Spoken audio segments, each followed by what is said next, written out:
Welcome to East by West Farms. Here we grow what we eat and eat what we grow. Today we're going to try to use the Luffa gourd as seedling container.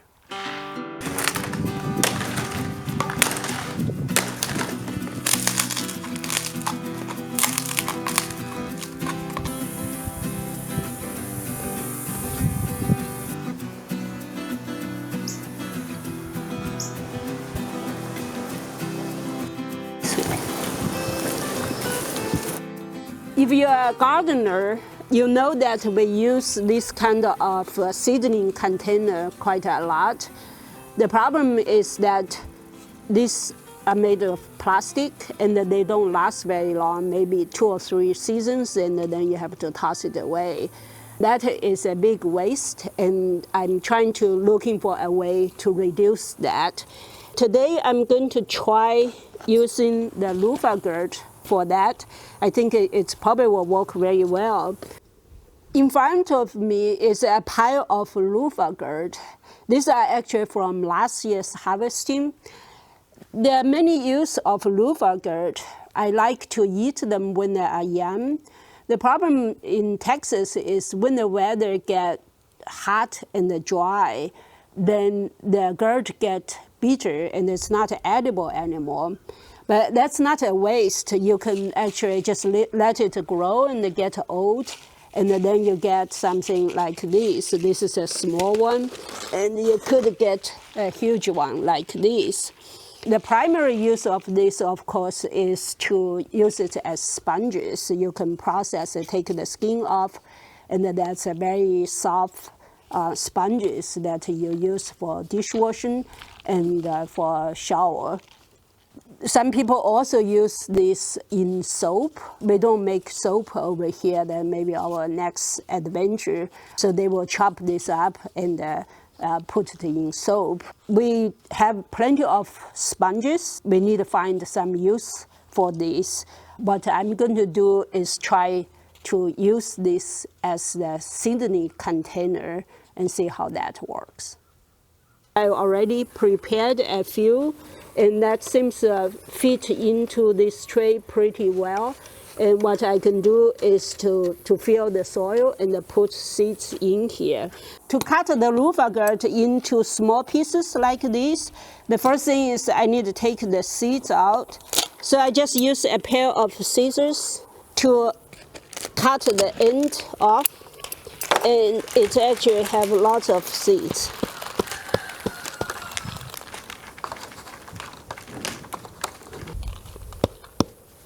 We probably will have some Luffa gourd seed self-seeding in this area already.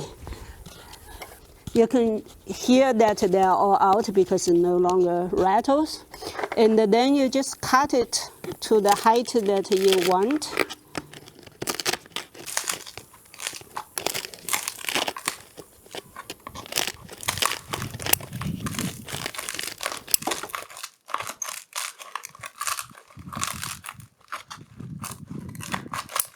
That's what the inside of the Luffa gourd look like.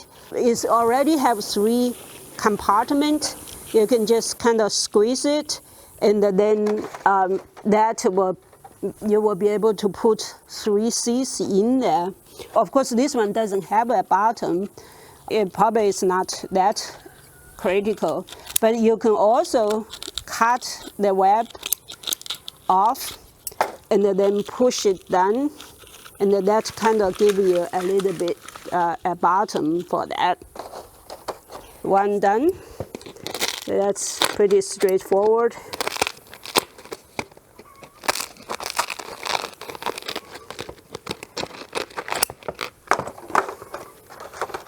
That one is too big.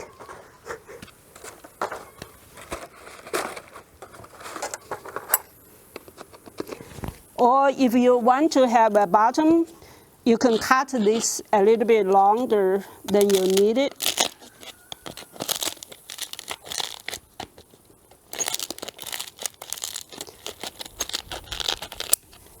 And then you kind of slice the bottom.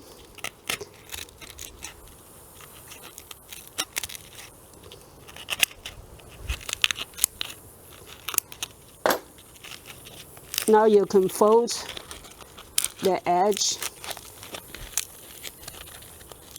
and that gives you a nice bottom that you can put in here.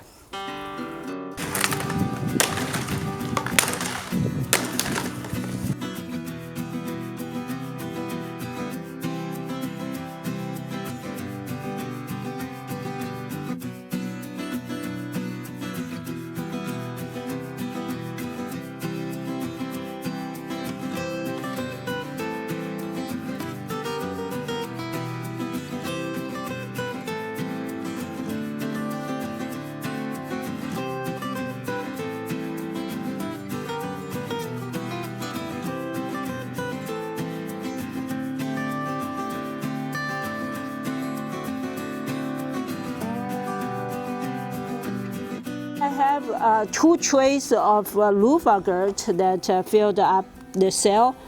Then I can put seed in there. So to do that, I just kind of fill this cavity with soil.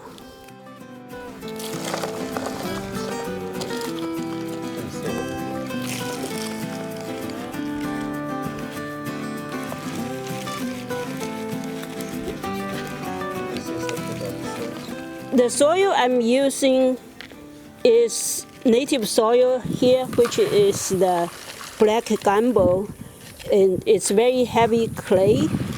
To loosen it up, I add eggshell, that's the white stuff you see, and ash juniper mulch, which we also make in the farm.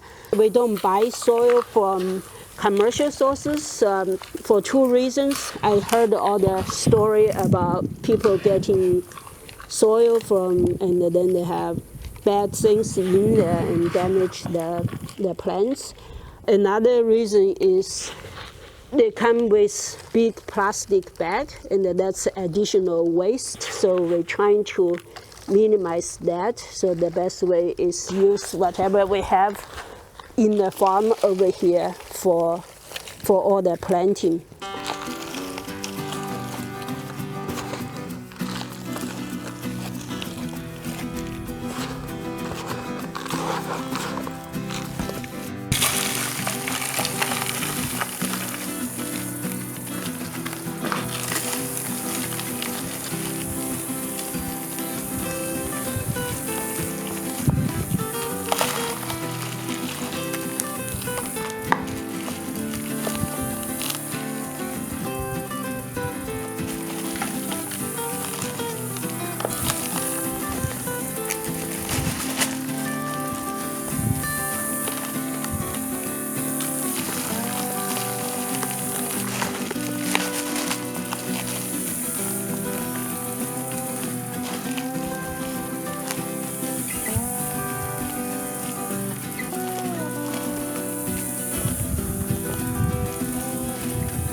What I'm going to do is seed some dragon tongue beans from Baker Creek. You don't, you want to direct sow this because the beans don't like the root to get disturbed. But I'm going to try seed it over here, take the whole pot and plant it in the garden. So I don't need to disturb the roots. So I wanted to see if this works. That is one benefit of using this Luffa as the seed container, because the entire thing is biodegradable, so you can just plant it directly in the garden. In this video, we are trying to use the Luffa gourd as the seedling container. This is an organic way of replacing the plastic cup we usually use, and hopefully that will reduce the amount of plastic waste that we will produce. Another added benefit is that the entire container is biodegradable, so I can plant the container directly on the ground without disturbing the roots. If you like this content, please give me a thumb up. If you have any questions or comments, please leave them below. If you have not done so, please hit the subscribe button to follow our journey with the East by West farms.